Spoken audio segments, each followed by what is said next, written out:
Boa noite, meu nome é Fabiano e gostaria de compartilhar com vocês a experiência mais traumatizante de toda a minha carreira como médico, onde medo e tristeza se uniram a fim de testar minha moral como ser humano e minha seriedade como profissional.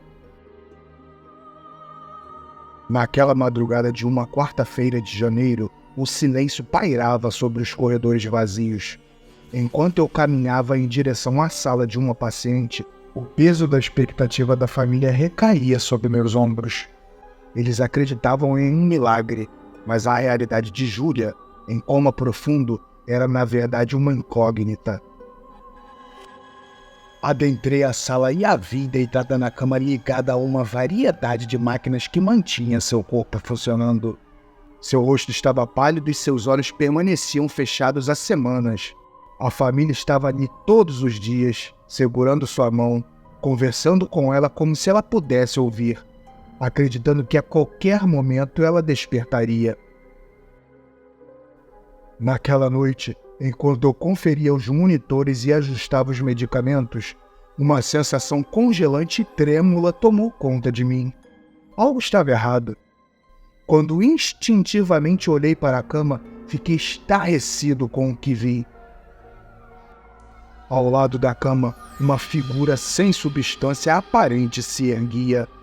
Ela vestia os mesmos trajes que os pacientes, e para meu espanto, sua aparência era idêntica à de Júlia. Chocado com aquela visão, mirei meus olhos em direção à cama, e para completar a cena de pavor, lá estava Júlia, deitada e irresponsiva como desde que chegou. A paciente, ou o que restava dela, estava ali, diante de mim. Seus olhos estavam fechados, mas inúmeras lágrimas escorriam por todo o seu rosto, e seu semblante era de mágoa profunda. Quando sua boca se abriu, o quarto pareceu se encolher ao meu redor, e a atmosfera ficou completamente sombria e sinistra. Ela sussurrou, sua voz ecoando como um vento assombrado. Doutor!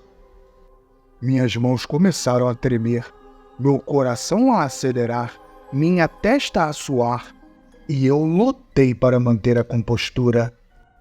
Ela continuou. Eu não posso mais suportar isso. Eu já não estou mais nesse corpo, mas continuo presa nesse quarto de hospital por causa dos sentimentos fortes de esperança de minha família. Eles têm fé que vou acordar, mas a verdade é que isso nunca vai acontecer. Por favor, me ajude. Seus olhos lacrimejantes encontraram os meus, mesmo fechados, como se ela soubesse exatamente aonde eu estava sem olhar para mim, e uma onda de tristeza e desespero me inundou. Ela estava em agonia, não por sua própria condição, mas pelo sofrimento contínuo que sua família enfrentava, presos na falsa esperança de algo que nunca iria acontecer. Ela implorou. Você é a única pessoa que pode libertar a mim dessa prisão e a minha família desse sofrimento. Desligue os aparelhos, doutor. Eu lhe imploro. Deixe-me ir. Meu coração batia descompassado. Eu estava diante de um dilema moral que nenhum médico deveria enfrentar. Por um lado, estava minha responsabilidade profissional de preservar a vida. Por outro, uma alma atormentada estava diante de mim, suplicando por alívio, libertação e descanso. A paciente, ou o que quer que ela fosse, continuou a chorar imóvel à minha frente. Mas quando ela finalmente abriu os olhos, toda a melancolia e tristeza que suas palavras e figura transmitiam eram confirmadas com seu olhar, dominado por angústia e aflição. A pressão estava me sufocando. Minha paz interior havia ido embora, e minha decisão, qualquer que fosse, mudaria o curso daquela noite. Em um momento de desespero, sem saber o que fazer, eu saí da sala e corri pelo corredor vazio. Minha mente estava em tumulto. O dilema que eu enfrentava era tanto moral quanto pessoal. Eu não conseguia aceitar o que tinha testemunhado, mas também não conseguia ignorar a angústia de Júlia. Apoiando-me contra a parede, eu lutei contra as lágrimas. O que eu deveria fazer? Manter a fé da família viva? Mesmo que isso significasse prolongar o sofrimento da paciente em algum estado entre a vida e a morte, e também de todos os envolvidos, deixando que eles sofressem com um sentimento falso esperando por algo que nunca iria acontecer? Ou ceder aos apelos desesperados dela, desligando os aparelhos que a mantinham cativa? A madrugada avançava e meu turno se aproximava do fim. Não havia ninguém com quem eu pudesse compartilhar o que havia acontecido. Eu me encontrava sozinho com o peso de minha decisão. Assim que amanheceu e acabou meu turno, entrei no escritório do diretor do hospital e pedi transferência. Minha mente estava exausta e eu não podia mais suportar o fardo daquela situação. O medo de dar o descanso que Júlia tanto queria e perder meu emprego, ou de continuar a enganar a família com expectativas que não condiziam com a verdade, haviam me levado ao limite. Enquanto eu arrumava minhas coisas para voltar para casa, uma sensação de alívio misturada com culpa me preencheu completamente.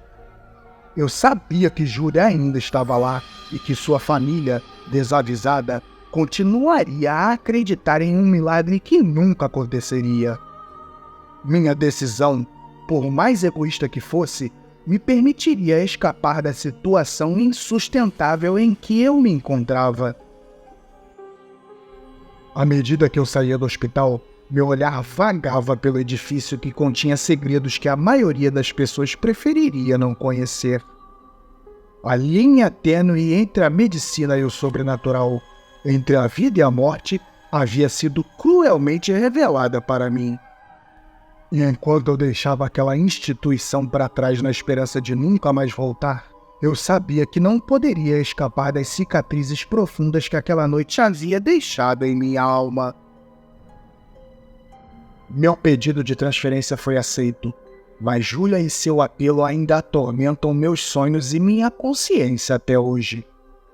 A angústia e culpa pela minha decisão, ou pela falta dela, nunca me abandonaram, e o dilema moral que enfrentei naquela noite ainda assombra minha mente e aperta meu coração.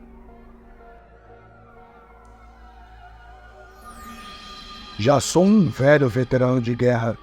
Me chamo Cláudio e trabalho em redes de hospitais há mais de 35 anos. Sempre fui cético, um homem da ciência, e sempre duvidei do sobrenatural. Por esse motivo, eu não estava preparado para o que me aguardava naquela noite. Naquela época, eu trabalhava há poucos meses em uma clínica de pequeno porte, e aquela era mais uma noite de trabalho que já se estendia até a madrugada. Era uma rotina cansativa e solitária, mas eu já estava acostumado. Como médico, eu estava habituado a atender vários pacientes durante o dia, mas as noites em que eu trabalhava eram reservadas para o silêncio e a solidão, a menos que uma emergência surgisse. Por esse motivo, quando um senhor idoso apareceu à porta de minha sala durante uma noite particularmente fria, eu fiquei surpreso. Ele me olhou com seus olhos cansados, seu rosto enrugado e seus cabelos brancos, e sua voz tremia enquanto me perguntava: "Eu estou procurando Dona Amélia dos Santos. Você a viu por aqui?" Eu estranhei a pergunta, pois não lembrava de ter tido uma paciente com esse nome nos 4 meses que estava ali. Na verdade, eu não conhecia nenhuma Dona Amélia dos Santos. Não que eu me recordasse. Olhei para ele, confuso, e respondi: "Eu não tenho nenhuma paciente com esse nome. Tem certeza de que está no lugar certo?" O homem não conseguia esconder seu desapontamento, e sua expressão revelou um misto de surpresa e rejeição ao ouvir minha resposta. Ele exclamou: "Tenho certeza de que ela está aqui. Eu que a trouxe para cá." Eu não soube como responder a isso. O homem continuou a insistir que Dona Amélia estava na clínica e que ele precisava vê-la. Naquela noite eu o deixei entrar e vasculhamos todos os quartos, corredores e salas de espera para provar para ele que não havia nenhuma Amélia dos Santos lá. Eu estava começando a ficar desconfortável com a insistência do homem, e as horas agora se passavam lentamente. Porém, ele não desistiu. Voltou na noite seguinte, e na seguinte, sempre durante a noite e madrugada, quando eu estava sozinho. Cada vez que ele vinha, eu repetia que Dona Amélia não estava na clínica e começava a ficar irritado com a situação. Eu não conseguia entender por que ele continuava voltando, esperando por uma paciente que eu estava certo de que nunca esteve ali. Finalmente, após vários dias de insistência, eu estava cansado demais para continuar com aquilo. O homem apareceu como de costume, seu olhar triste e sua voz trêmula. Dessa vez, não consegui conter a minha frustração e tentei dar um fim naquilo. Olhe, senhor, eu já disse a você várias vezes que Dona Amélia não está aqui.